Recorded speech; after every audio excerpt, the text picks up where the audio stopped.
Entonces, quiero saludar e iniciar formalmente la clase de la tarde, recalcando el hecho de que el punto de corte de 1789, con ese gran fenómeno llamado la Revolución Francesa, va a ser un punto de quiebre entre la manera en que se comportaba y se concebía la sociedad antes de esa fecha y lo que pasó después de ella, que ustedes han leído en los textos alternativos y que hoy vamos a profundizar en el contexto de lo que ocurría antes de y lo que ocurrió después de, para enmarcar ese punto o hecho histórico con una conexión tanto hacia el pasado como hacia el presente de ese momento, que nos permitirá comprender mejor incluso la situación actual de la organización de nuestros estados.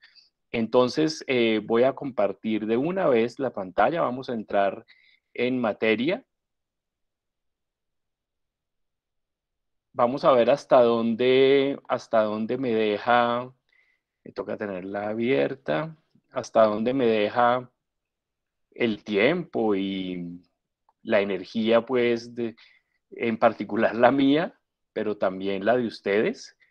Aquí voy a subir la presentación para que comencemos entonces a conectar ese hecho que es el que hemos estado desde la primera semana del curso, dele y dele y dele con la Revolución Francesa y dele y dele y dele, eh, precisamente porque es un hecho,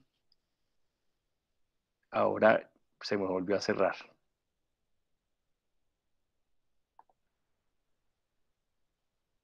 ¿La estamos viendo de nuevo?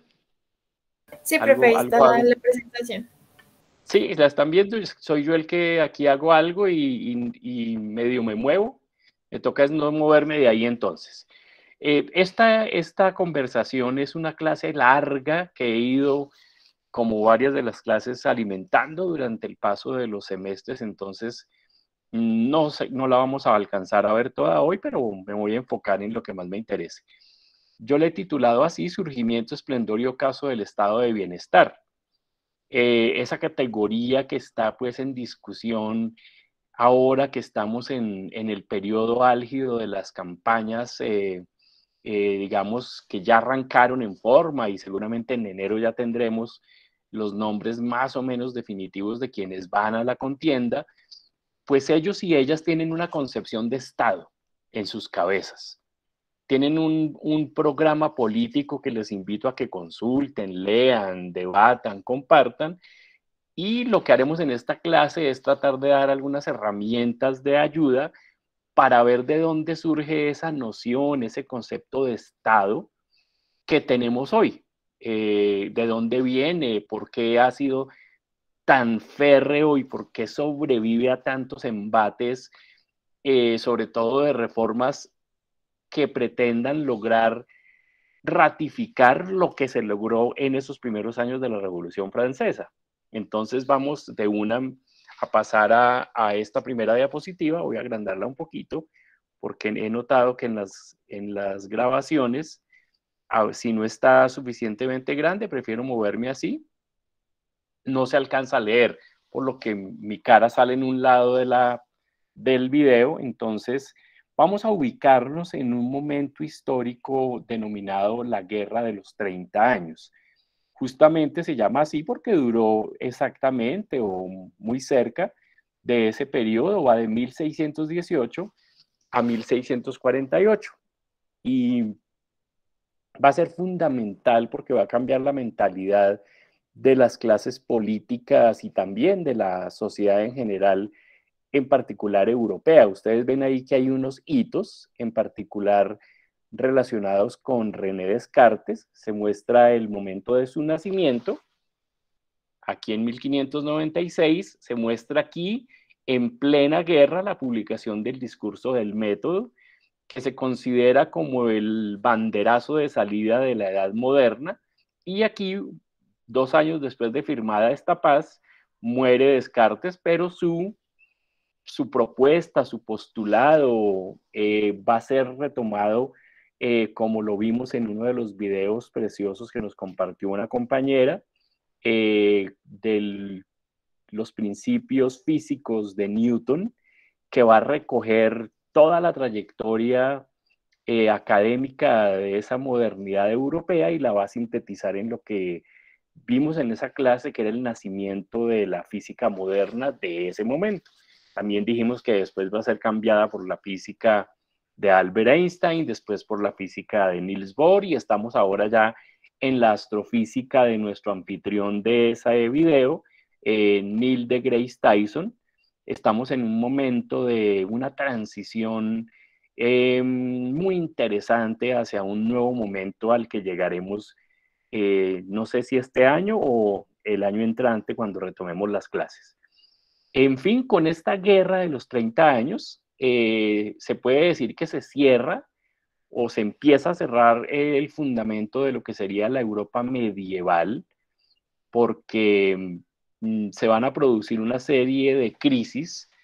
Las crisis son oportunidades para transformarse, entonces en ese sentido, la guerra de los 30 años, que se va a desatar por una contienda religiosa entre los principales bandos que se habían ido conformando en esa Europa mmm, continental e insular, por mencionar pues a Inglaterra y las regiones aledañas del centro de Europa, como era el Imperio Ruso, entre la Iglesia Católica y la que se llamó la Iglesia Reformada, que nació con Martín Lutero y que empieza a ganar mucha aceptación en una serie de países que se van a denominar después la Reforma Protestante. El propio Descartes participó en la guerra y esa guerra, ya veremos cómo nace, tuvo consecuencias económicas, demográficas, y le dio a la sociedad una visión diferente de lo que se pensaba en la Edad Media, muy marcada por el discurso religioso. Y precisamente como estaba tan marcada por el discurso religioso, se producen enfrentamientos al interior de los países. Recuerden ustedes que Europa fue después de que sale del periodo antiguo y que el Imperio Romano, por estrategia política, se adhiere o declara que la religión del imperio es el catolicismo. Europa casi toda era muy católica, hasta la reforma de Lutero anterior al año 1500. En este mapa que ven en la diapositiva, tenemos cómo estaba configurado el mapa, perdón por la redundancia, el mapa político de Europa a principios del siglo XVII. Tenemos en el color verde claro los territorios donde gobernaba la rama de los Habsburgo españoles. Miren ustedes que se habían anexionado a Portugal por unos eventos históricos en que la heredera al trono de Portugal está sin hijos, entonces se casa con el rey de Francia y entonces el de España, perdón, y el rey de España pasa a ser el rey de Portugal con la condición de que después su hijo, años más adelante lo veremos, vuelva a liderar una Portugal independiente, pero ligada de sangre a los intereses de Madrid. Como ven ustedes, tenían un dominio amplio sobre el Mediterráneo, que atravesaba desde estas islas, Cerdeña, y aquí había un llamado Reino de las Dos Sicilias, y había un virrey que era familiar de sangre, muy cercano del rey español. Entonces miren la presencia también en zonas al interior de Europa. El ducado de Milán era un pariente del rey español, lo llamado el Franco Condado, y en esta parte de arriba, en lo que hoy sería Bélgica, Luxemburgo y una parte de Alemania, estaban unas posesiones muy valiosas que tenía España de tiempo atrás, denominados los Países Bajos españoles. Antes de este momento del que estamos hablando, 1600 y tanto, se habían independizado estas provincias que están en amarillo, llamadas las Provincias Unidas, o lo que se conocía como los Países Bajos. ¿Por qué se decían así? Y hoy incluso se les dice así, porque están muy cerca del nivel del mar y mucha de su tierra incluso está por debajo del nivel del mar y entonces es fácilmente inundable, lo que dará pues vida a lo que conocemos hoy como Holanda. Esas provincias unidas habían logrado independizarse tras unas guerras muy cruentas del poderío de los españoles que les daban con toda, si quieren leer un poco de eso a profundidad, pero conservaban el dominio. Una de las hermanas del rey español era aquí la regente en su nombre. Tenemos el territorio de los parientes de estos Habsburgo españoles, que son la Casa de Austria, acá en este color. Vamos a recorrerlo. Todo esto era el Imperio Austrohúngaro y había una entidad, no era un Estado nacional, era una serie de alianzas que las voy a mostrar en esta línea oscura. Miren cómo alcanzaba casi toda Europa, que se llamaba el Sacro Imperio Romano-Germánico, una de las instituciones más antiguas de Europa, que se llamaba la heredera del Imperio Romano, por eso se llamaba romano, y germánico porque incluía a todas las provincias que ya veremos de antes del nacimiento de Alemania, porque tenían tanto poder como para llamar así a su territorio. En ese territorio, cada una de las entidades que lo conformaban tenía una autoridad, un príncipe, un rey, un duque, un arzobispo, una cabeza de estado tipo monárquico, pero entre todos, eh, no necesariamente democráticamente, como hablamos al inicio de la clase, con mucha presión del rey español y del papa que estaba sometido pues a los intereses de, sobre todo católicos de España y Madrid, elegían un emperador. Y ustedes recuerdan que mucho más atrás hubo un momento en que el rey de España, Carlos I de España, es coronado a su vez como Carlos V emperador, es decir, que llegó a ser tan poderoso ese Carlos I, que era a la vez el rey de España, de todas las colonias en América, y a su vez el emperador del Sacro Imperio.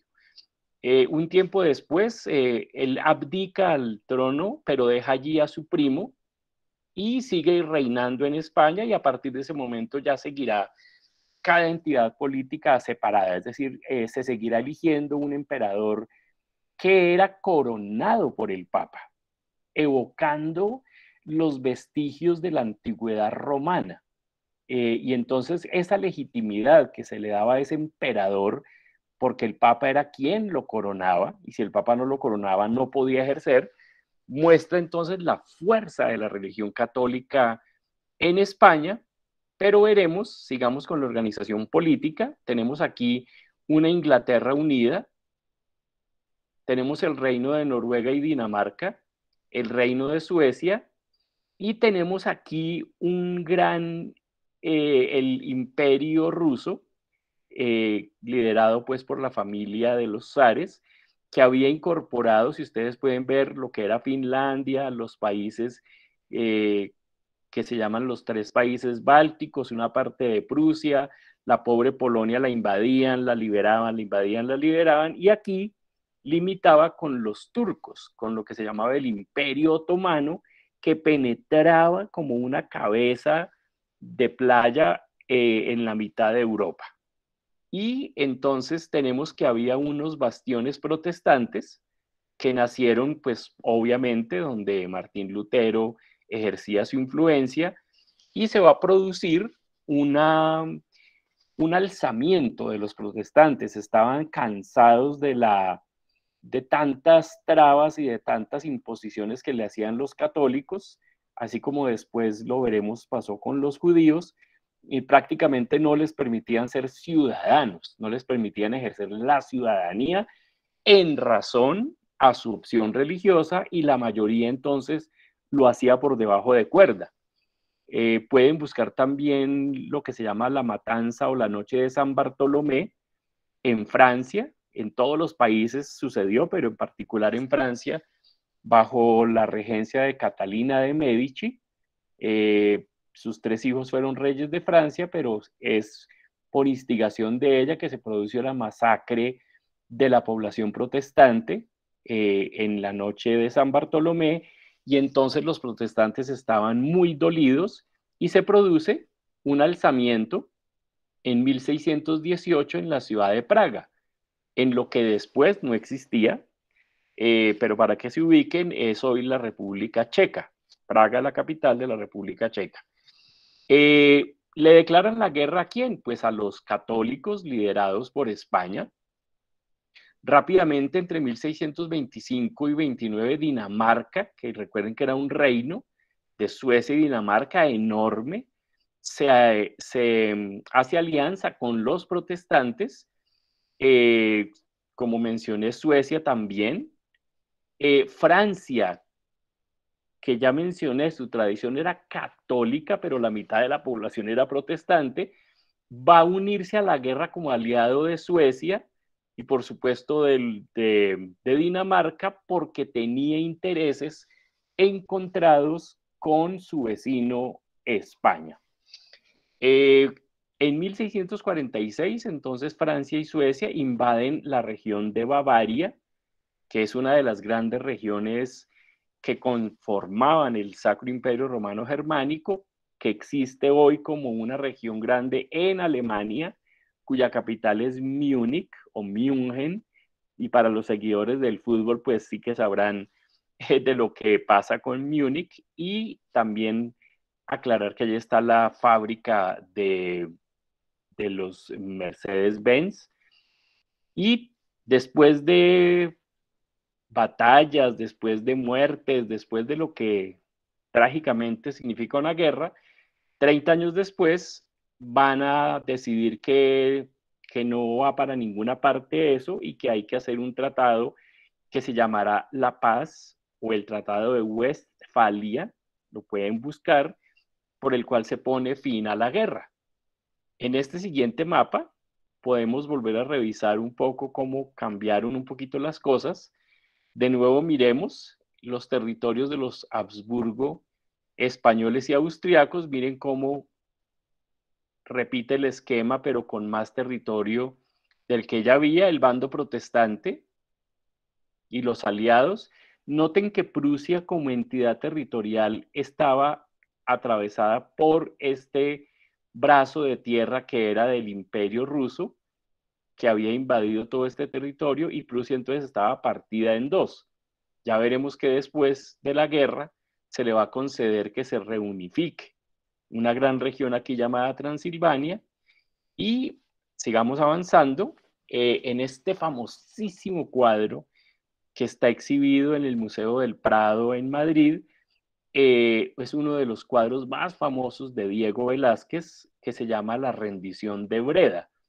Y aquí muestra, pues si uno está en baja resolución, pero si lo buscan en alta resolución, ven aquí los campos y ciudades devastados por la guerra, y en el primer plano se ve al bando derrotado entregando las llaves de la ciudad de Breda, justamente allá en Flandes, en los Países Bajos, en las provincias, en los Países Bajos españoles. Se produce entonces la rendición, y va a suscitar entonces que se reúnan en una conferencia para firmar la paz.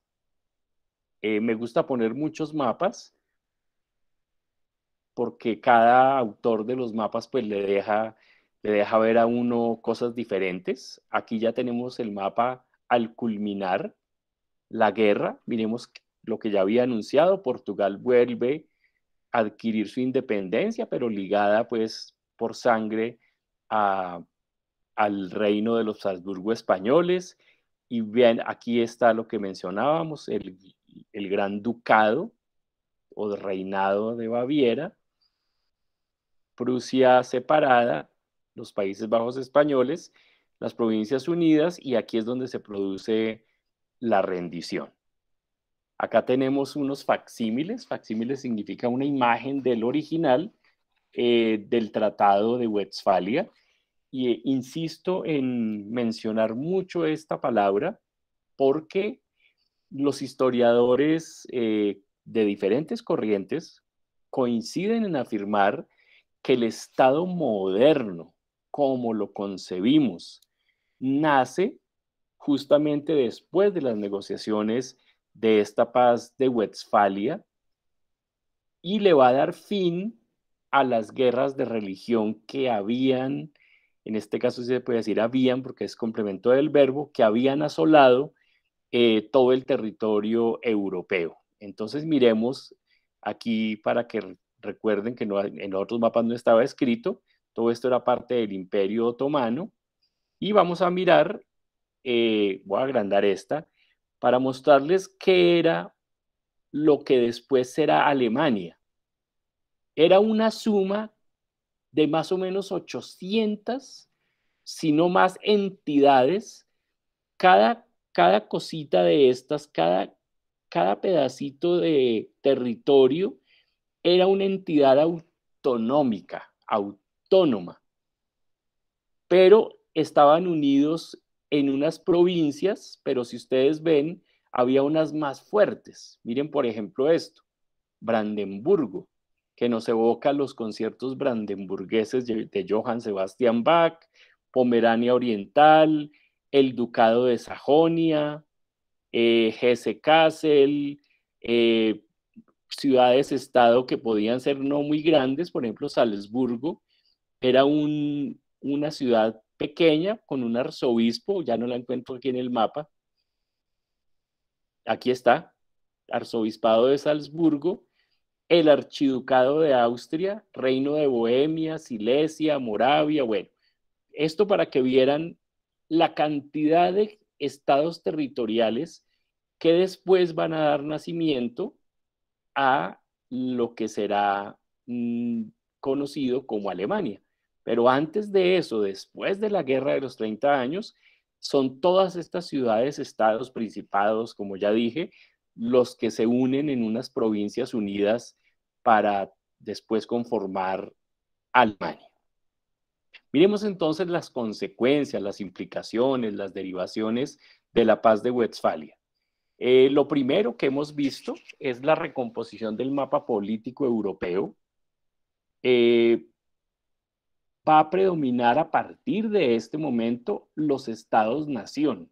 Ya veremos qué es eso del estado-nación, que lo oímos mencionar todos los días, y caen las formas de poder supranacionales, en este caso, ese Sacro Imperio Romano Germánico ya deja de existir, no tiene razón de ser cuando la fuerza la van a tener los estados nacionales, pero con una afirmación en los tronos de las monarquías denominadas absolutistas o despotismo ilustrado, en los cuales el rey, como dijimos antes de las lecturas de la Revolución Francesa, era la encarnación del Estado. Y les convenía que el pueblo pensara que el rey era designado por Dios, que la autoridad real era una autoridad divina, y eso lo ratifica la paz de Westfalia porque necesita la monarquía pues seguir en el poder y dominando a los pueblos que tenían en su territorio. La consecuencia positiva, además de que surgen los estados nacionales, es que se promulga que habrá igualdad y libertad de culto. Yo puedo tener en mi país que el rey es católico, pero ya no se perseguirá en particular a los protestantes para terminar con esas constantes guerras de religión que hubo en el pasado. Entonces las finaliza y surgen entonces muchas iglesias que ya pueden estar a la vista. La gente puede acudir al culto sin temor a que pues, la vayan a asesinar. Por eso entonces surgen iglesias nacionales protestantes por toda Europa, pero el sur de Europa, todo ese eje mediterráneo, se mantiene católico.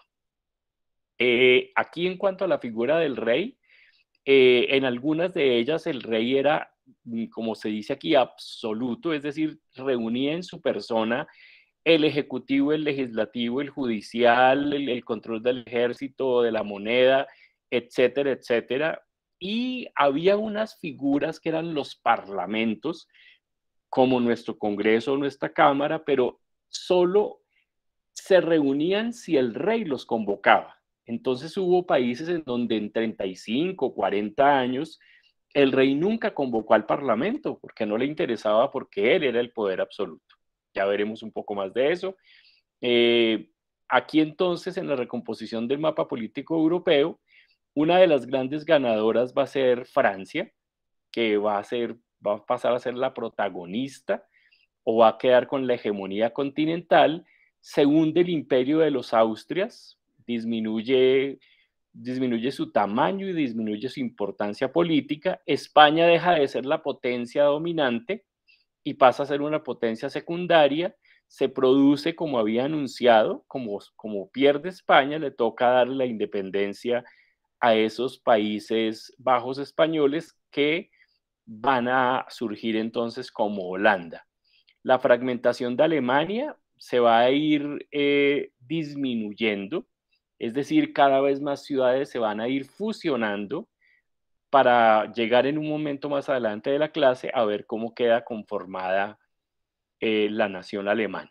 Si quisiéramos resumir, si quieren tomar una captura de pantalla en este momento, o si quieren anotarlo, el sistema internacional moderno o westfaliano, que seguía siendo una políticamente monárquico, es el fundamento del sistema moderno de relaciones internacionales entre los estados.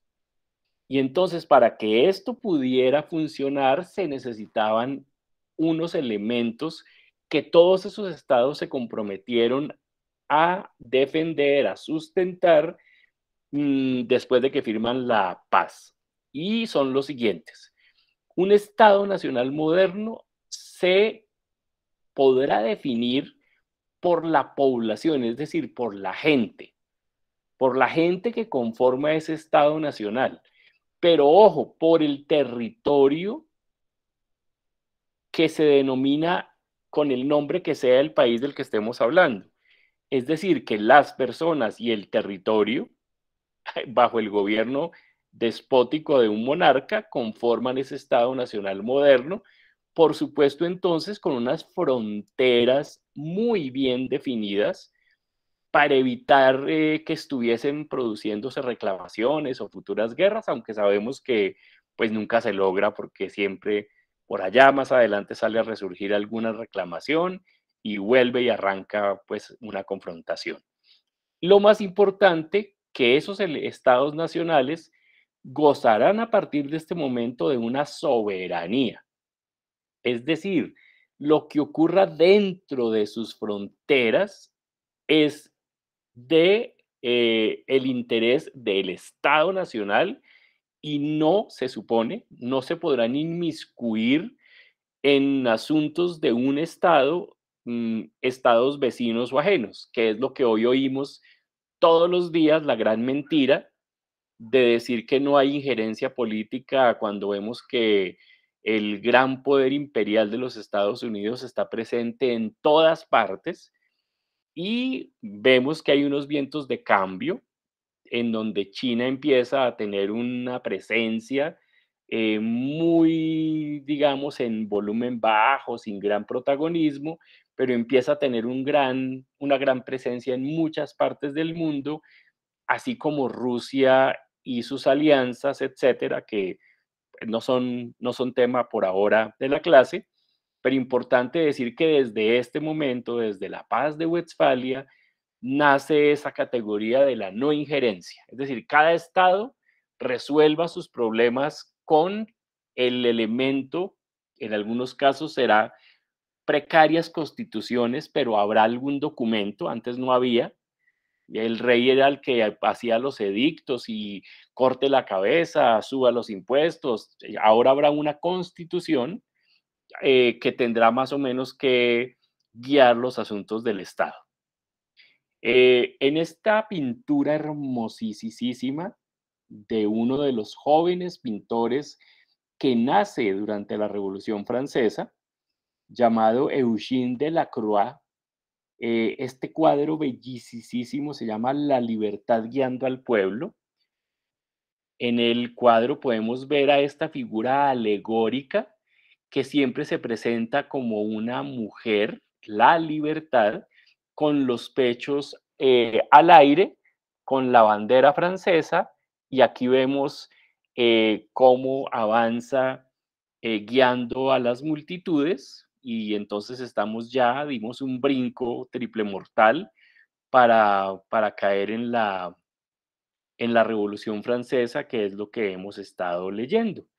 Recuerden que esa Francia anterior a la Revolución Francesa, por efecto de lo que acabamos de mencionar del despotismo ilustrado de la Paz de Westfalia, hace que el pueblo francés en particular estuviera muy agobiado con los impuestos, con un trabajo casi en condiciones de esclavitud, todavía de servidumbre medieval o en los polos en los que ya se había desarrollado industria capitalista, pues estaban muy agobiados y se produce una ruptura del orden establecido, como empezó la clase, con una gran revolución que es alentada, aupada por esa burguesía que había acumulado mucho dinero, pero que no tenía títulos, que no pertenecía a la monarquía. Entonces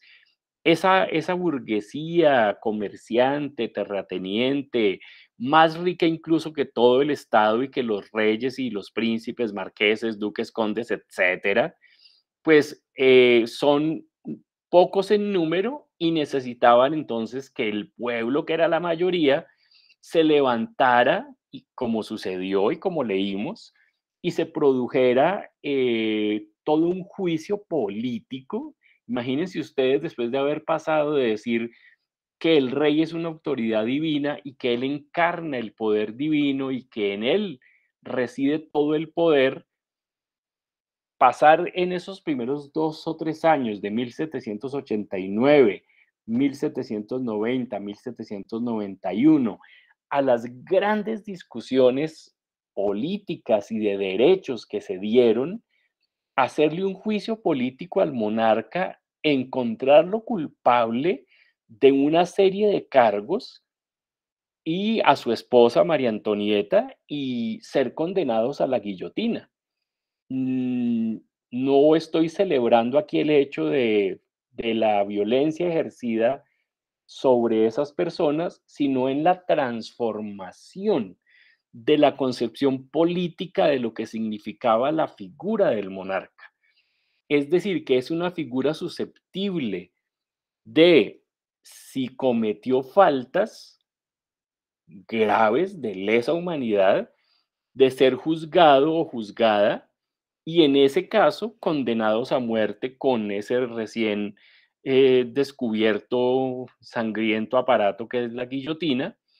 Y lo más importante es lo que leímos antes de cerrar esas dos ventanitas emergentes, porque se me cierra la presentación, pues contar que lo más positivo de la Revolución Francesa fue la conciencia de los derechos que tiene la población, y como ya me contaron en las reseñas, pues se traduce en una serie de ganancias para las colonias francesas, donde se produce por extensión eh, este tipo de derechos, y por tanto, lo habíamos dicho en la clase anterior, se tuvo que producir obligatoriamente la abolición de la esclavitud en todas las provincias de ultramar francesas, y coincide entonces esto, o va a coincidir rápidamente, con la independencia de Haití y de República Dominicana. Recuerden que Haití es el primer país que se independiza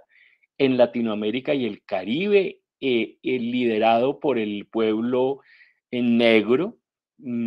Instalan una república independiente y eso mismo se traslada a todas las colonias francesas, y entonces eso va a dejar ahí una semilla que va a ser difícil de apagar, obvio, la van a apagar más adelante, con sangre, con traiciones, esa burguesía que en este momento aupó al pueblo, rápidamente, ya veremos, va a traicionar a los sectores populares y se va a producir, lo voy a contar en detalle, un regreso a la monarquía, pero, como les he dicho en anteriores clases, tal vez, con un hagámonos pasito, lo volvemos a poner a usted en el trono.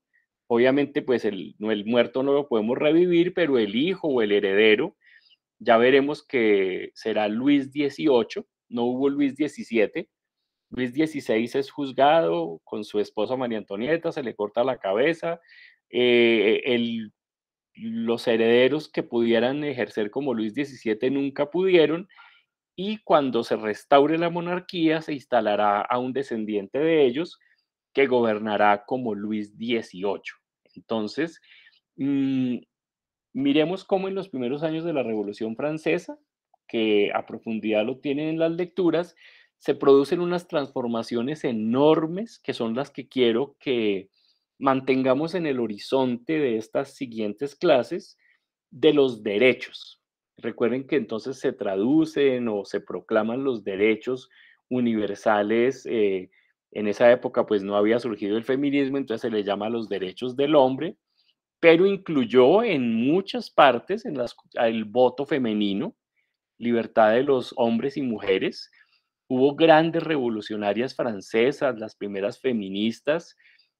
Por supuesto, no alcanzaron el nivel de protagonismo que los hombres, pero se dieron unos movimientos muy interesantes, y es quizá el primer clásico feminista que se publica durante estos años, y muchos de esos derechos, muchas de esas instituciones perviven al día de hoy y son las que tratamos de defender en momentos de tanta conflictividad política como la que el mundo experimenta, con la chispa pues que desató la pandemia de la COVID. Entonces, por eso es importante que un universitario que empieza su carrera conozca cómo nace el Estado moderno, cómo se configura y se moldea, cómo luego se produce un hecho que cambia la noción de los derechos, de la ciudadanía, y por supuesto, como eso era tan beneficioso para los sectores populares, más adelante se va a pagar con sangre y fuego, pero muchos de los logros se van a mantener y se van a exaltar, y por eso los textos que se enviaron pues son textos de personas, que hacen una historiografía crítica de la Revolución Francesa y no simplemente nos cuentan los hechos, como nos los habían dicho, o si no habíamos leído mucho sobre ella, la imagen que tuviéramos, pero uno le queda ya en el trasfondo esa idea de la libertad, la igualdad, la fraternidad, pero no quiero ahondar en lo que ya leyeron. Verán que pues finalmente no fue igual para todo el mundo y no le gustó a la burguesía esto, porque aquí en estos primeros años recuerden que era una persona, un voto, no como antes que era depende de la tierra, depende de la riqueza, y entonces cambia el orden establecido. Vamos a ver si bueno, me dejó cerrar y no me cerró la presentación. Entonces vamos a hablar de el momento del auge de Napoleón Bonaparte y las consecuencias que trajo para esa Revolución Francesa. Decir que Napoleón Bonaparte nace en Córcega, esa isla del Mediterráneo que había sido recién invadida por Francia. Él nace allí y se va a educar a París.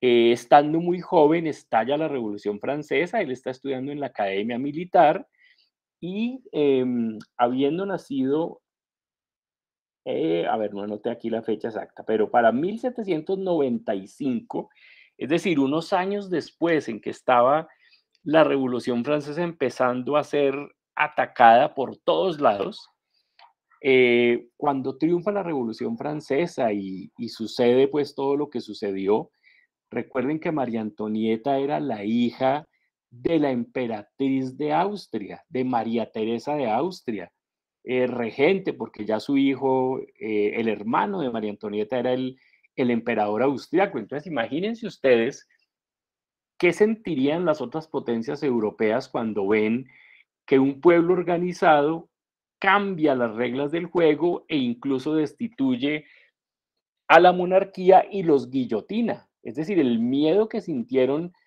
todas las monarquías europeas con el triunfo de la Revolución Francesa es tan espantoso que lo primero que hacen es lo que le pasa hoy a las, ya no son revoluciones por las armas, sino a las que llegan por la vía electoral, pues empieza que un asedio, un bloqueo y unas invasiones a su territorio, que fue lo que le sucedió a Francia en la frontera con esa Bélgica, Alemania, y por el lado de abajo con Italia.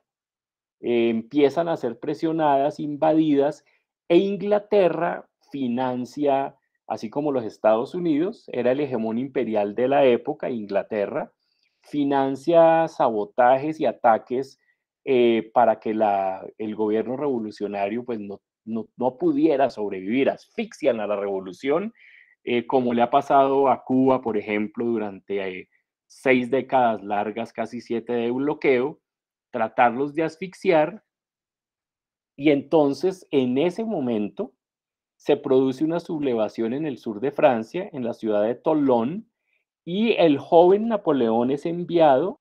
eh, Nadie se le medía ir a aplacar esa sublevación monárquica, y Napoleón con 20 y tantos años dice: yo voy, hijo de madre, y va y aplasta la revolución de una manera, por supuesto, atroz, saca los cañones a la calle y les dispara y acaba físicamente con las personas que estaban en ese movimiento monárquico, mostrando pues ya el carácter belicista y esa ilusión que Napoleón tenía de volver a recrear el imperio romano de la antigüedad.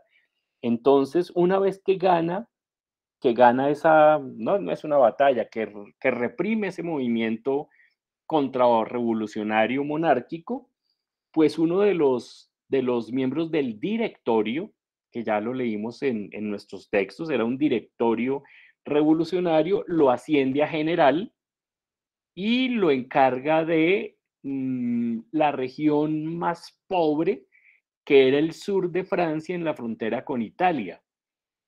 ¿Y por qué le dan este encargo? Porque cuando vende lo que es capaz de hacer al servicio de la revolución, inmediatamente piensan: si este hombre se voltea y decide darnos un golpe de estado a nosotros, pues inmediatamente nos saca del poder y se acaba la revolución.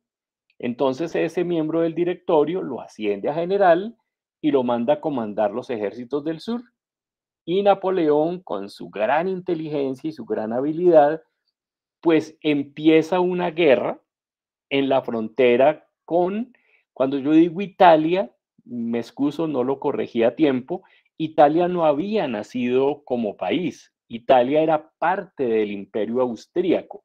Es decir, que la guerra aquí, cuando decimos con los territorios del norte de Italia, es una guerra en realidad con Austria, la gran rival de Francia. Recuerden que después de la paz de Westfalia había sido reducida, pero seguía teniendo un poder grande, seguía siendo el imperio austrohúngaro y controlaban todo el norte y parte de la península italiana. Entonces la guerra de Napoleón es contra Austria.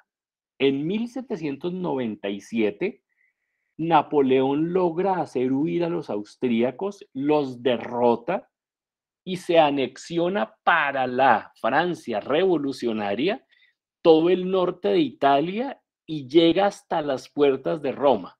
Incluso se llega a instalar en unos de los edificios emblemáticos de Roma y hace una negociación con el Papa. Muy hábil negociador Napoleón.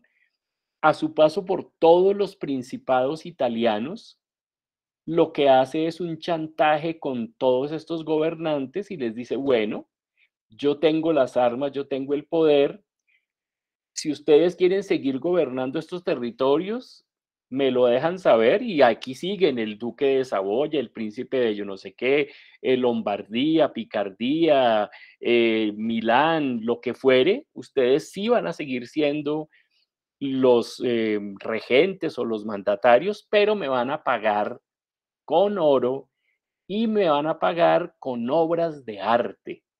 Y Napoleón se lleva en su ejército a unos grandes conocedores del arte europeo y me devuelvo un par de años. Uno de los primeros actos de la revolución es darle vida al Museo del Louvre. Y a ese museo entonces, donde estaban las colecciones reales de 3 o 4 siglos de acumulación de obras de arte de los reyes franceses, esa colección es nacionalizada, es decir, el museo pasa a ser del Estado.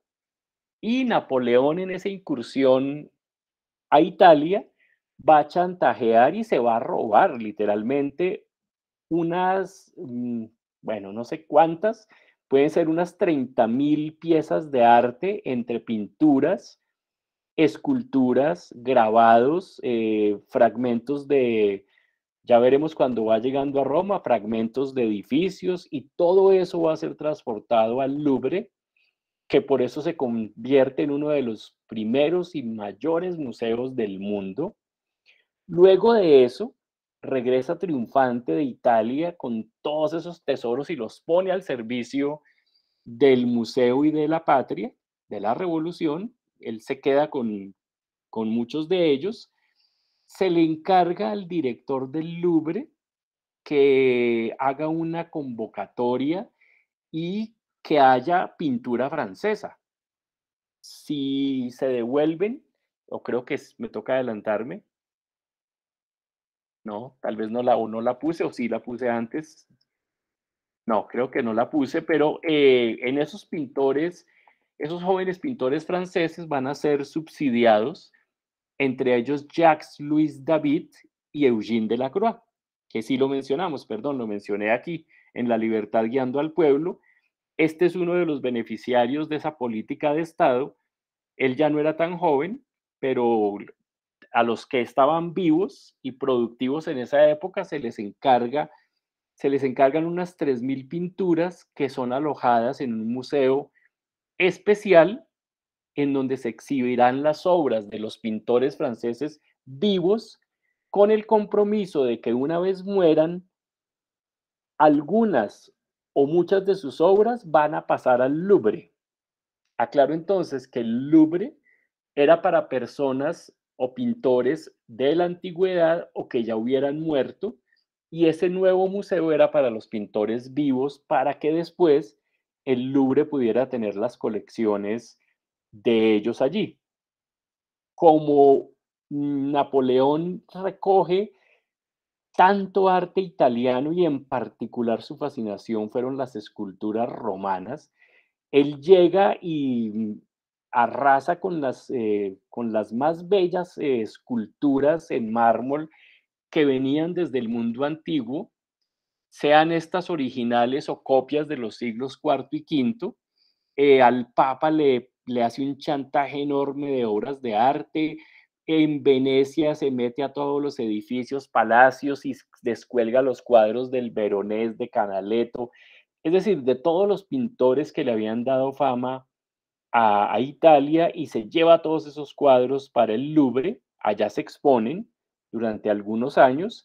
Luego de eso, después de que es derrotada Austria y expulsada de los territorios italianos, Napoleón se dirige a Egipto porque Inglaterra, que dijimos hace un momento era el hegemón imperial, era la potencia dominante en Egipto y le había declarado vía Austria la guerra a Napoleón. Y como Napoleón quería recrear ese mundo antiguo, romano, pero también egipcio, pues se va para Egipto y lo invade. Eh, deja allí instalado un cónsul y al cónsul le encarga lo mismo que él hizo en Italia, es decir, que busque por todo Egipto los tesoros que hasta ese momento nadie le había dado importancia. Estaban por todas partes o estaban enterrados, pero nadie los valoraba. Entonces el cónsul que nombra Napoleón en Alejandría, allí es el puerto, también estaba el cónsul británico, ahí hay una guerra entre ellos y llega todo el arte egipcio al Louvre por vía de ese cónsul. Napoleón, sabiendo que se va a producir una derrota frente a los ingleses, huye de Egipto en 1799, huye para Francia y da un golpe de Estado. En lo que se conoce, lo pueden buscar, hay un libro famoso de Marx que se llama El 18 Brumario. En este caso, el golpe de Estado de Napoleón se da el 18 de noviembre, pero a los meses se les había cambiado el nombre y noviembre era el Brumario de 1799. Y en ese golpe de Estado, como Napoleón era fiel, entre comillas, a los intereses de la revolución, pues no se podía proclamar rey, porque habían acabado de abolir la monarquía. Entonces él recrea, si ustedes se acuerdan de la época de Roma, de Marco Antonio, de Julio César, Cleopatra, él revive el consulado. Y entonces, en ese nuevo régimen que él instaura, se proclama el consulado que tiene 3 miembros en el papel, pero Napoleón es el primer cónsul con todos los poderes y los otros 2 cónsules son figuras decorativas. Eso va a durar de 1799 a 1804, pero va a reformar, como lo mencioné en una clase anterior, va a reformar las instituciones de la misma Revolución Francesa y lo principal es que va a compilar todas las leyes dispersas que había, no solamente en Francia, sino también en Europa, y va a compilar en un gran libro que se llama el Código Civil Napoleónico, que todavía hoy se usa en el mundo, porque compiló todas las leyes que había sobre cómo funcionaba el Estado en ese Código Civil Napoleónico de alcance europeo en el cual se proclama la igualdad ante la ley, ese principio de la Revolución Francesa y el voto, el sufragio universal. Eh, al mismo tiempo, pues Napoleón conforma una policía secreta, como todos los que dan golpes de Estado, para hacer una gran represión a quien se le opusiera a sus intereses, incluidos los que quedaban de la de 1789. Entonces Napoleón va sacando del camino a todo el que se le interponga, pero él se definía como un hijo de la Revolución Francesa y entonces hizo cosas que son muy recordadas de manera positiva. Por ejemplo, proclamó la enseñanza secundaria en una institución que todavía hoy existe, que se llama el Liceo. Ustedes saben que aquí hay el Liceo francés, porque viene de esa época. Entonces, antes del consulado de Napoleón había pues las primeras letras y los que podían iban a la universidad a estudiar las carreras que hemos comentado en clases anteriores. Y Napoleón entonces proclama la secundaria. ¿Por qué? Porque para todas esas instituciones del Estado que se estaban reconfigurando, Napoleón necesitaba gente ilustrada. Para la época, tener esa primaria que fue nacional y gratuita le garantizaba que supieran leer, sumar, restar, principios del Estado, aritmética, estadística, etcétera, unas cosas muy básicas, pero le permitía tener un cuerpo de servidores públicos que se formaban en ese liceo. Hay una sociedad meritocrática, valga decirlo, es decir, ya no es porque soy el hijo del duque, aquí sería porque soy amigo del coronel tal, el general tal, pero para los cargos de las instituciones se accedía, digamos, por concurso, por mérito, y funda el Banco de Francia para poder alimentar ese sueño que él tenía de reconstruir el Imperio Romano. Entonces, de ese consulado, en donde había 3 cónsules, como ya mencioné, Napoleón rápidamente, ante las agresiones constantes de Inglaterra y de Austria, que había salido de Italia, pero seguía conservando su territorio austríaco, lo vuelven a agredir, le declaran la guerra, le hacen un bloqueo al sur de Francia, lo derrotan en esa segunda intentona, entonces Inglaterra, perdón, vuelve a ser la reina de los mares y del comercio mundial. Recuerden, insisto, era la potencia hegemónica imperial del momento y constantemente Inglaterra aupa a uno de los estados vecinos para declararle la guerra a Napoleón. Entonces hay segunda declaración de guerra, tercera, cuarta y llegará hasta la quinta. Inglaterra y Austria le declaran la guerra y vuelve a ser derrotada Austria.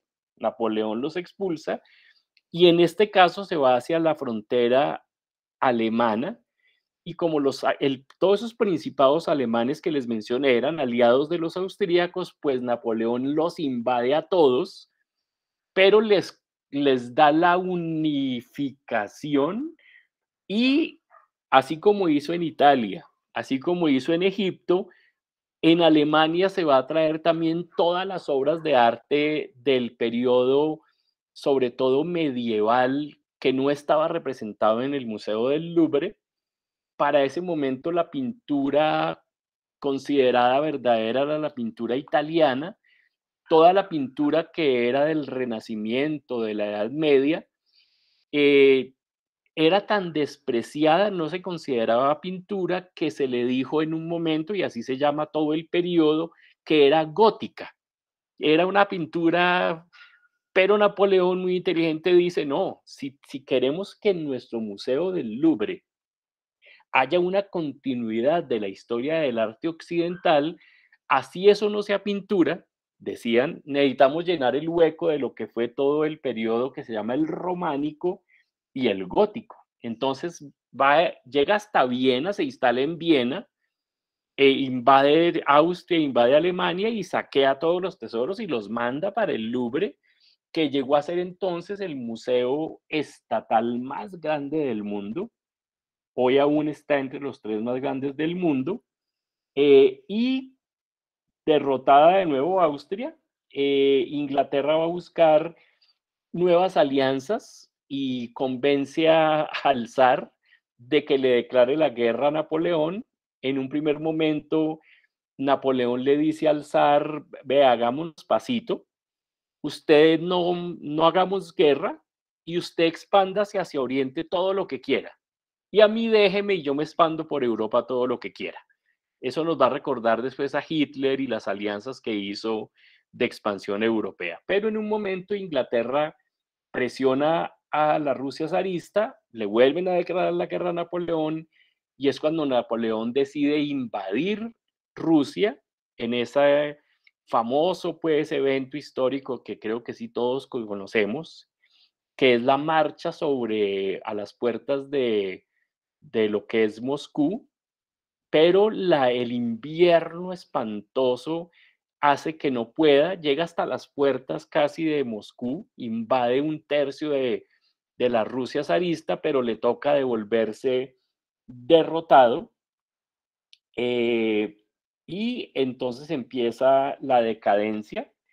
Para el año de 1805 hay una nueva coalición entre todos los enemigos que se había granjeado y va a empezar a perder las guerras.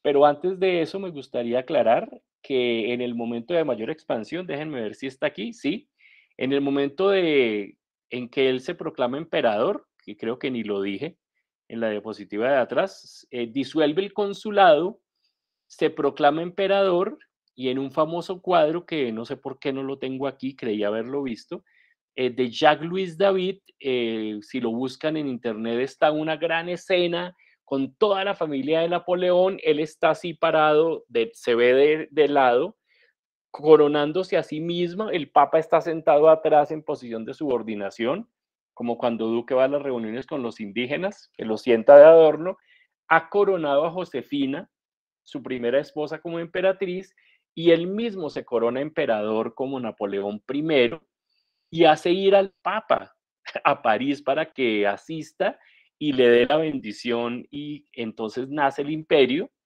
como Napoleón I de 1804 a 1814. Miremos entonces cómo en el momento de mayor auge le hace un bloqueo naval a Inglaterra, que es todo este. No pueden navegar ningún barco inglés por acá y no pueden entrar al Mediterráneo. Y en uno de los momentos, recuerden que Napoleón invade España, se alía con Fernando VII de Habsburgo, que es el que recordamos pues con mal recuerdo aquí en Latinoamérica.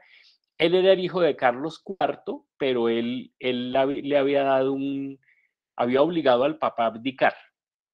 Cuando Napoleón invade España, estaban ellos en esa pelea, Carlos IV con Felipe VII, y Napoleón pues se alía con Fernando y le promete el oro y el moro, destituyen a Carlos IV, pero rápidamente Napoleón también destituye a Fernando VII y recuerden que pone a su hermano o a su primo como rey de España, invade Portugal para que los ingleses no pudieran aprovisionarse, y recuerden que manda a México a Maximiliano, que era un primo de él, y lo nombra emperador de México, que será otra historia que también pueden consultar.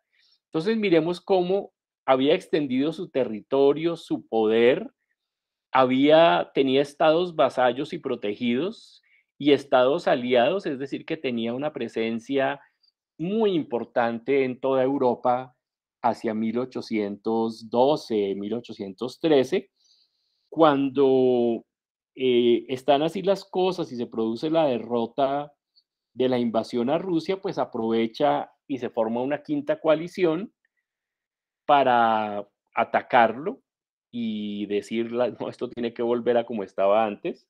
Entonces se produce, mmm, a ver, ¿qué notas tengo por aquí? Se produce la derrota y ya veremos que él va a ser exiliado en 1813, abdica como emperador y se retira a la isla de Elba en el Mediterráneo, lo cual va a ser un error para pues, la monarquía que se reinstala aquí. Luis XVIII ocupa el trono francés y en esa derrota de Napoleón, pues se empiezan a devolver los territorios, se empieza a desmantelar todo lo que se había llevado al Louvre, se hacen unos acuerdos con todas las naciones que han vencido a Francia, entonces la mayoría de las colecciones italianas, las que fueron, digamos, robadas, porque hubo unas que fueron compradas.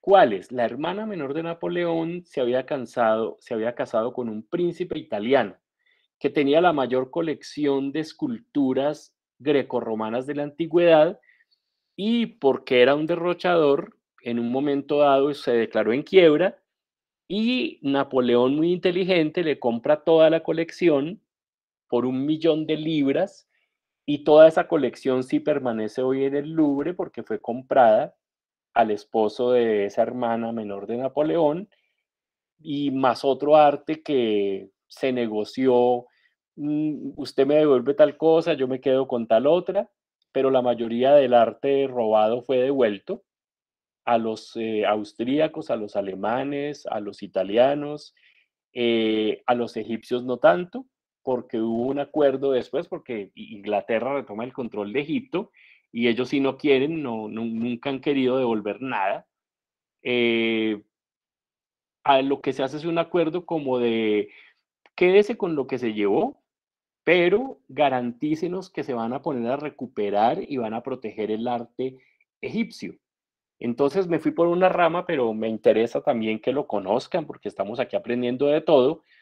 La Revolución Francesa y el Imperio Napoleónico van a permitir que resurja el interés y que los historiadores y toda la población le dé importancia, primero, al arte gótico, a todo el arte de la Edad Media, que se queda en las colecciones del Louvre porque, como dije, no era considerado pintura, entonces le dijeron, ay, quédese con eso, que es más caro que nos lo vuelvan a traer, que entonces por eso la colección gótica y medieval del Louvre es tan impresionante.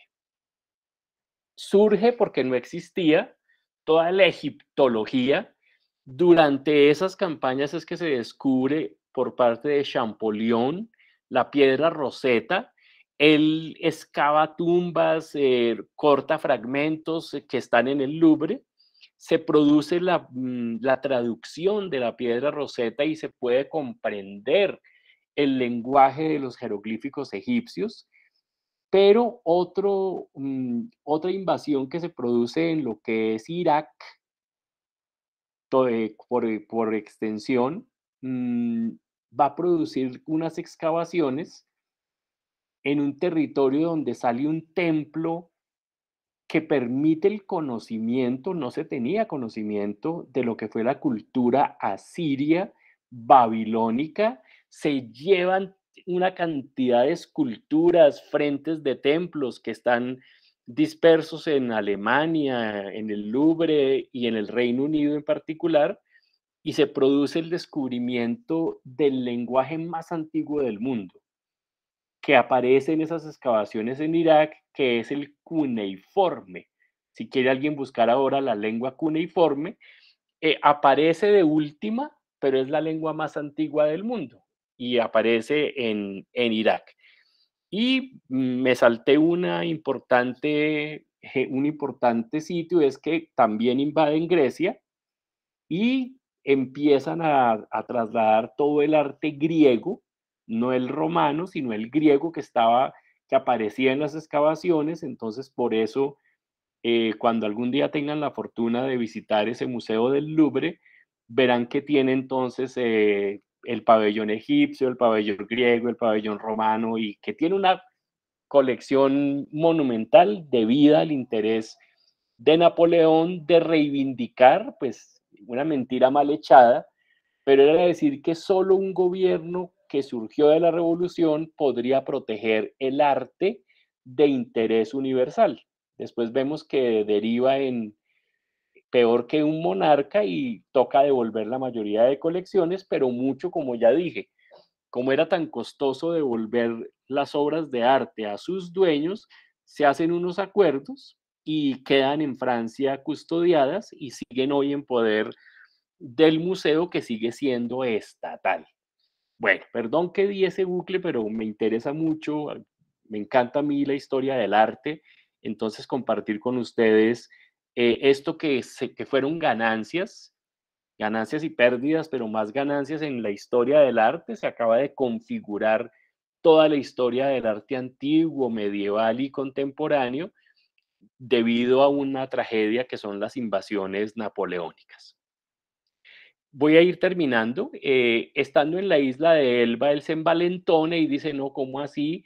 Yo todo esto que hice, ¿cómo lo voy a perder? Entonces se devuelve, se da un nuevo golpe de estado y saca a Luis XVIII del trono, se corona nuevamente como emperador, a lo que se conocerá como el Imperio de los 100 días, pero ya la gente, sus seguidores no lo van a apoyar y entonces se va a librar una batalla aquí en Bélgica, en la ciudad de Waterloo, en 1815, y por eso es que el imperio termina en ese año, porque va a ser derrotado definitivamente. Y ahora dicen, no señor, usted no va a estar aquí cerca, lo ponen en la mitad del Atlántico, en la isla de Santa Elena. que está a medio camino entre África y América, o sea, de allá no salía.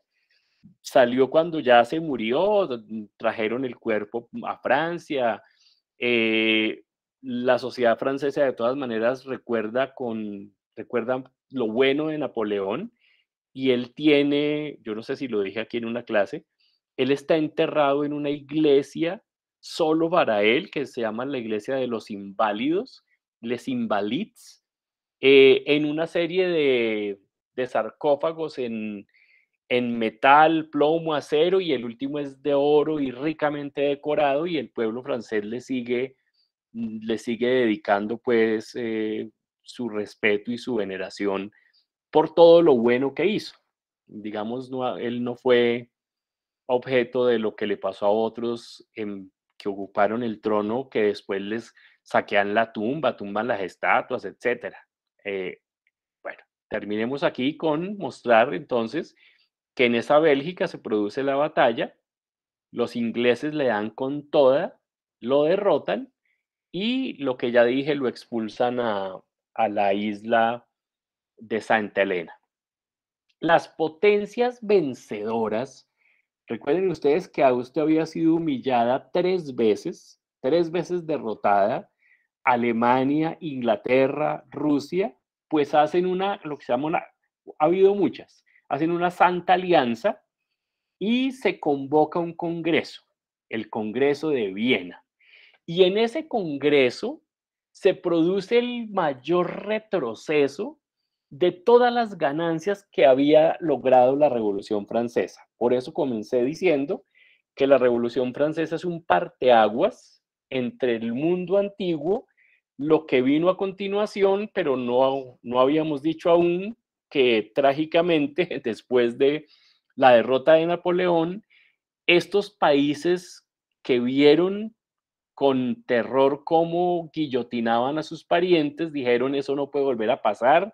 ¿Cómo así que la gente tiene derechos? ¿Cómo así que la gente puede votar? ¿Cómo así que la mujer igual al hombre?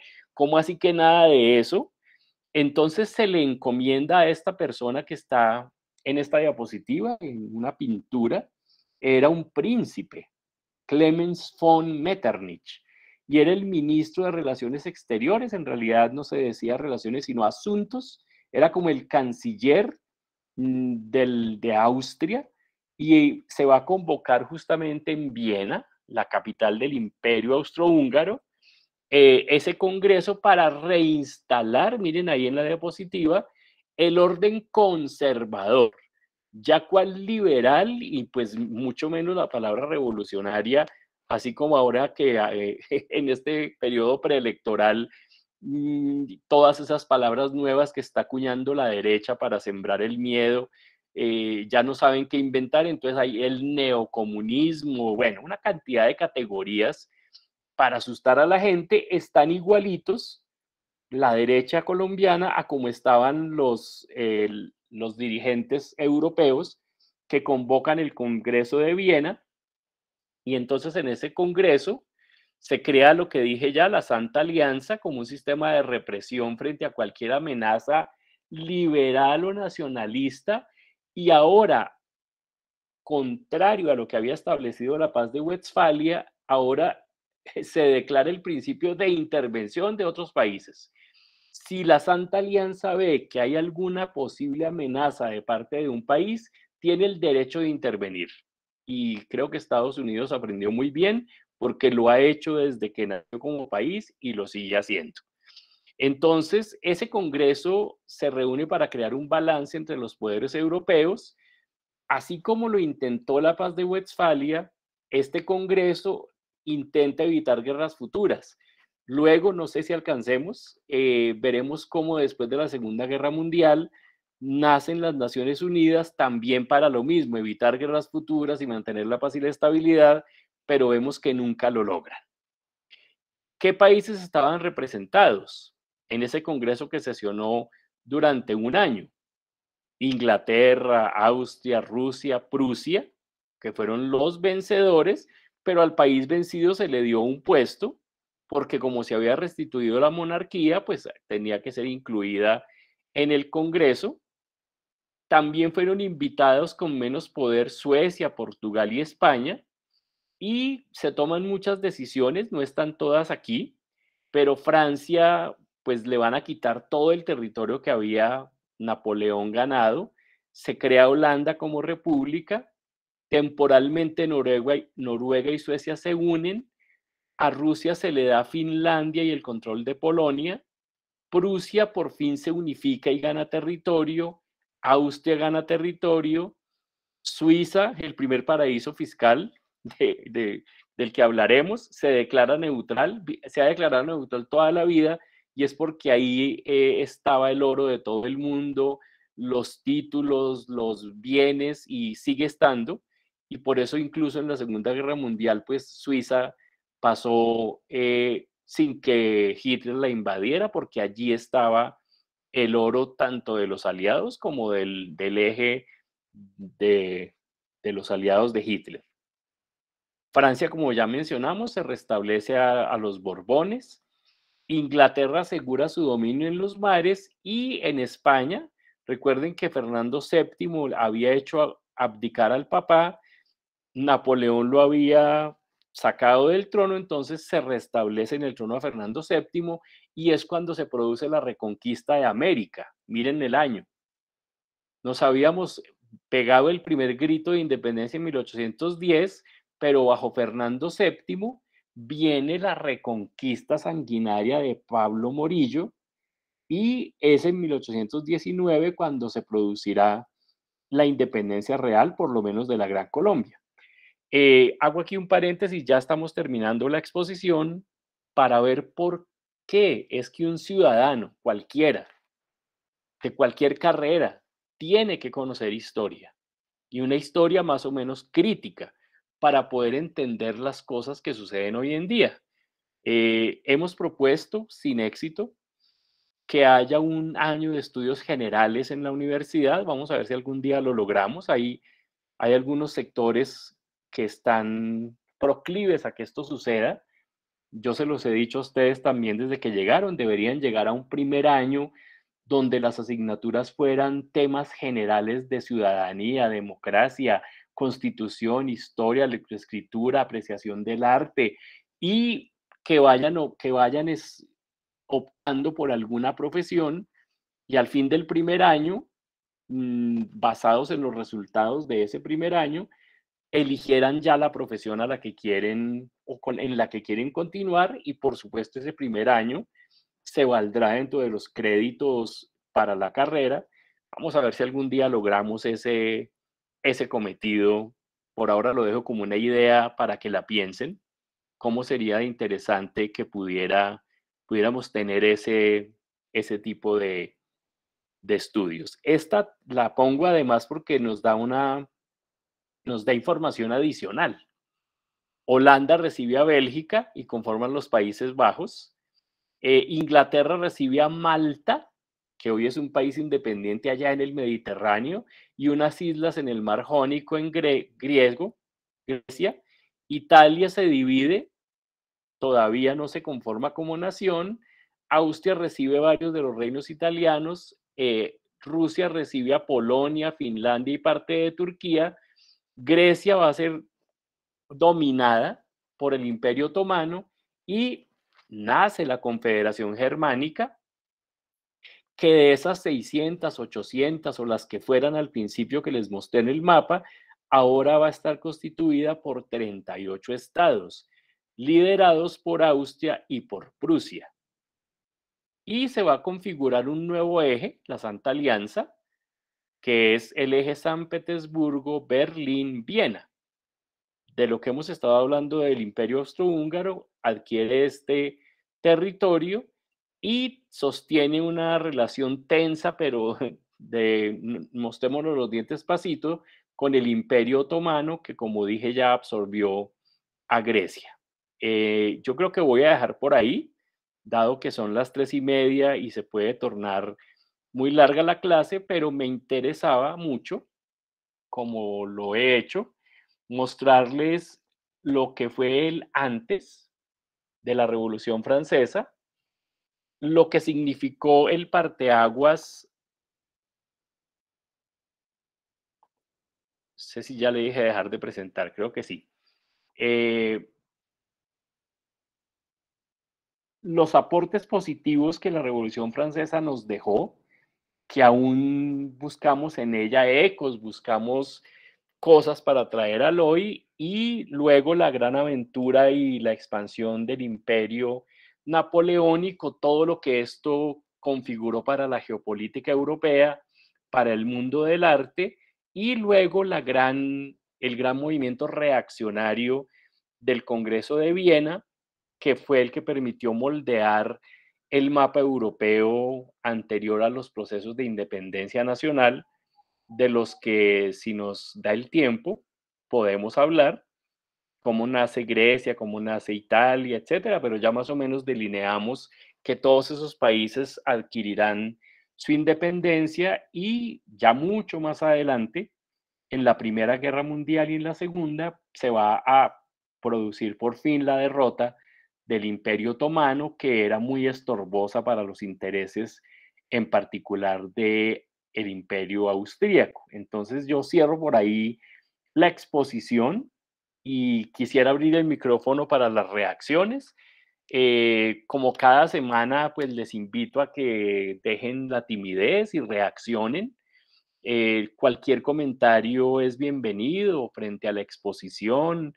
¿Quién quisiera comentar cómo recibe esta clase cerca ya del final del año, a mitad de un semestre que es el primero de nuestra carrera? En fin, ¿cómo sitúan ustedes esta clase en el proceso de formación que llevamos? ¿Quién quisiera comentar?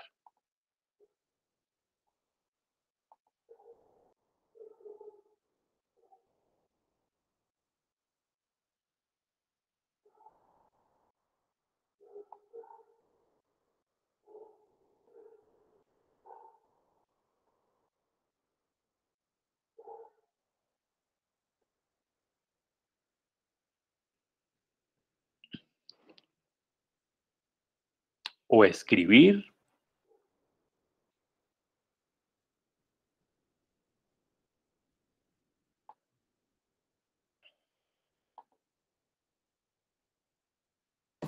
Profe, pues no sé, de pronto porque con ella estamos viendo cómo, por qué las cosas son así, ¿no? Estamos viendo cómo empezaron las cosas, digamos, muchos de nosotros sí queríamos odontología, nos metimos a odontología así de todo, pero muchos no sabíamos de pronto al principio cómo había comenzado las cosas.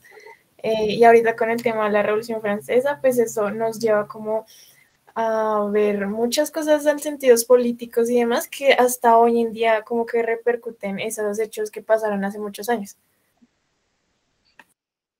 Gracias a la Sofía, sí, muy interesante. Lice escribe en el chat que le gustó poder entender lo que antecedió a la Revolución Francesa.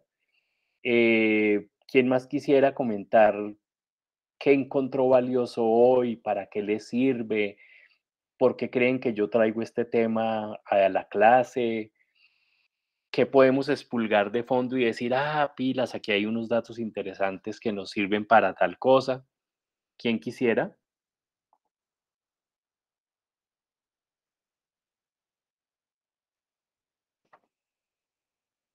Qué bien, Lizeth, que haya servido para apoyar las lecturas. Por supuesto, como no se puede dar toda la información y todo el curso simultáneamente, uno muchas veces dice, ay, pero esta lectura, ¿por qué la puso? Pero uno va dando ahí elementos y se va dando una sumatoria que va conformando un conocimiento que esperamos sea muy útil para cuando vengan en marzo, creo que vamos a arrancar el segundo semestre. ¿Quién más quisiera arriesgarse? Ya llevamos muchas semanas, ya creo que nos tenemos confianza. Yo solo veo letras y bolitas, nunca les veo las caras, pero al menos déjense oír la voz y den su opinión frente a la clase.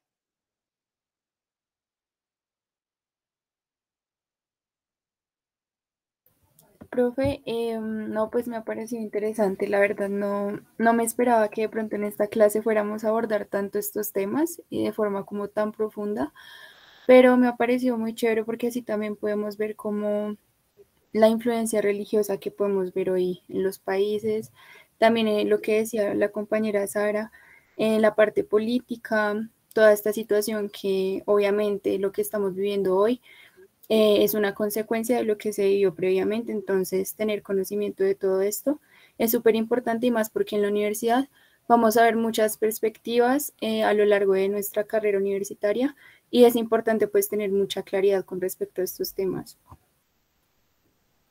Gracias, Ana María.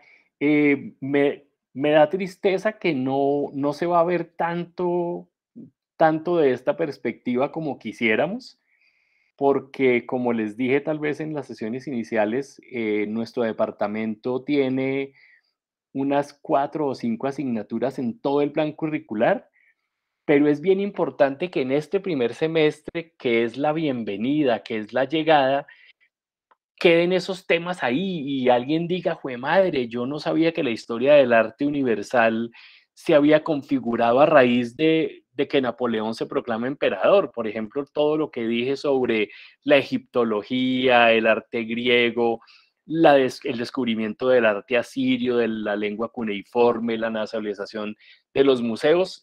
Uno, ¿quién diría? No, es que estoy estudiando odontología y el profe nos dio una mini clase de historia del arte y de pronto para aquellos y aquellas que les apasiona eso, a buscar en YouTube, a buscar videos. También se habló de, que es lo más importante, las instituciones que se crean en la Revolución Francesa. El liceo, la educación primaria, lo habíamos dicho hace rato, la nacionalización de los hospitales y de la formación de los profesionales médicos cirujanos, de los cirujanos dentistas y cómo es en ese momento de efusión revolucionaria cuando nuestra profesión nace.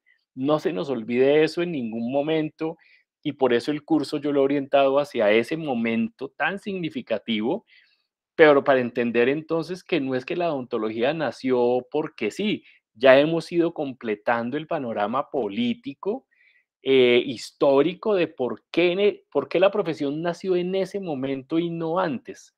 No estaban dadas las condiciones culturales, políticas, anímicas y de desarrollo para que naciéramos.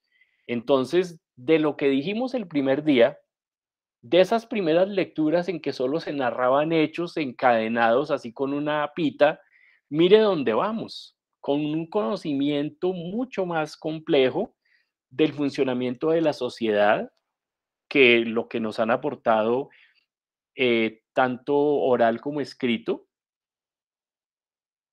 Laura nos hace un comentario en el chat que todos pueden leer, que nos ayuda precisamente a eso, a cumplir la máxima que dice, quien no conoce la historia está condenado a repetirla, pero si conocemos mucho de historia podremos primero ser ciudadanos con un nivel de capital cultural y simbólico mayor, lo cual es una ganancia ya frente a muchas personas, tristemente, que no tienen la opción de estar compartiendo estos temas.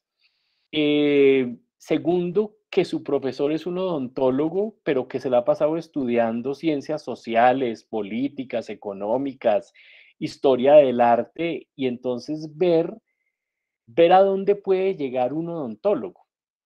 Seguramente podrá llegar, hay otros referentes, por supuesto, y no los vamos ni a menospreciar ni a ocultar, pero yo les muestro otra faceta. Yo después les mandaré investigaciones que hacemos sobre caries, sobre enfermedad periodontal, sobre dentulismo, sobre cáncer oral, por supuesto, sobre lesiones orales asociadas al VIH, que es todo lo que yo he venido trabajando estos años, pero en este curso en particular les muestro las otras maneras de ser y estar en el mundo como odontólogo y como odontóloga. No queremos odontólogos y odontólogas que nos señalen como dicen en la universidad. Yo no sé si ustedes son muy jóvenes o reconocen la serie llamada Melrose Place. ¿Alguien la recuerda? ¿O es demasiado antigua ya para ustedes? Yo Alguien no, levante la manito. ¿Sara Sofía le alcanza a recordar? no, estaba diciendo que no, que ni idea. ¡Ah, qué ni idea! Bueno, pues Melrose Place era una serie donde había una gente superficial, cultivando el cuerpo, el consumo, la belleza, y entonces a nosotros nos decían, ojalá ya no, que odontología era Melrose Place de la Nacional. ¿Por qué? Porque la carga curricular es tan grande que los odontólogos ¿de qué hablan? De muelas, de caries, no hablan de nada más. Y eso es una tristeza. Miren cómo uno puede llegar a, siendo odontólogo, si tiene el tiempo y la pasión, a poderse mover en otra serie de disciplinas y dialogar con las otras profesiones. Y entonces por eso este curso de introducción a la odontología es tan, llamémoslo, tan raro al principio. Oiga, pero este hombre, ¿en qué momento es que nos va a hablar de muelas? No, no les voy a hablar de muelas, ya les hablé del índice COP en alguna vez y no volveré a hablar más de muelas, sino para mostrarles que como ciudadanos universitarios, viene de universal, tenemos que tener por lo menos un conocimiento panorámico de otras disciplinas que nos permitan más adelante, es la invitación final ya para despedirnos, a que como tienen que tener un 20% de componente flexible electivo, lo pueden tomar en otras facultades. Creo que lo dije en alguna sesión, lo voy a repetir hoy para finalizar. Entonces yo puedo tomar astronomía, que tiene un componente práctico los jueves donde se van a ver las galaxias, si las nubes lo permiten, ahí en el Observatorio Astronómico de la universidad. Puedo ver apreciación musical, historia del arte, estudios feministas, derecho para estudiantes de otras disciplinas, economía para no economistas, en fin, la universidad es de una riqueza. Puedo pertenecer a coro, a banda, murga, bueno, todas las expresiones. Puedo hacer deporte clase, puedo conformar los equipos deportivos de la universidad. Es decir, estamos en una universidad tan rica, no es el garaje donde entramos a clase y salimos a echar pucho en la calle donde nos pasan los carros y a comprar empanada y tinto en un carrito, no. Esta es una universidad de carácter nacional y por supuesto ahora no, quizá no encuentran mucho ese sentido porque estamos en la virtualidad, pero tan pronto regresen al campus van a ver que tenemos 13 museos, que todo el campus es declarado Patrimonio Nacional de Arquitectura, que el Auditorio León de Grey fue Premio Nacional de Arquitectura en el 73, que tenemos una serie de edificios, de bibliotecas, de campos verdes, de espacios deportivos, tal vez no hay tantos como quisiéramos, y que tenemos todas las ciencias del conocimiento, menos que pesar lo pedagógico, porque en un momento, como les dije, se separó y todo lo pedagógico pues lo maneja la pedagógica, pero aparte de eso, todas las áreas del conocimiento están representadas en la universidad y ustedes pueden tomar electivas de cualquier carrera. Es decir, que si alguien no es que yo quiero aprender de cultivos celulares, de regeneración, de lo que quieran. Yo quiero estudiar biomecánica, yo quiero estudiar arte, yo quiero estudiar lo que he mencionado. Todo lo pueden hacer si empiezan a programarse desde ya. Porque una vez que empiece el ciclo clínico, en sexto, es de 7 de la mañana a 7 de la noche, terriblemente así es, y no van a poder tomar casi electivas de otras facultades, porque los horarios se les cruzan. Entonces, bueno, tenemos las cátedras de sede, que son como 5, las cátedras nacionales, que son 2 o 3 cada semestre, es decir, tenemos una oferta muy amplia para que no seamos odontólogos de cóctel que solo hablamos de muelas, sino que nos cabe el mundo en la cabeza. Entonces yo les agradezco mucho. No voy a presionar para que hablen más. Termino siempre fatigado siguiendo pues todo el hilo argumental basado en esas diapositivas. Me toca estar muy concentrado para que la clase fluya como fluye. Entonces, les agradezco su paciencia, les agradezco su generosidad por escucharme y así de pronto sientan, oiga, pero no sé, a mí no me llama mucho la atención. Van a ver que después, en algún momento eso emerge. ay, esto que nos dijo el profe, tal cosa. Entonces, déjenlo ahí, dejen que duerma el conocimiento. La clase queda grabada por fortuna, se las envío y utilizaremos algunas de las cosas o muchas de las que se dicen aquí para las siguientes sesiones. Entonces, para la semana entrante vamos a cambiar un poquito, no vamos a leer, vamos a descansar de leer, pero me voy a hacer propaganda y perdonen, de mi canal de YouTube, les voy a copiar el vínculo, van a ver el siguiente video, lo voy a compartir en el chat para que por favor perdónenme si está sonando un ruidito, ya lo quito. Entonces, ahí está.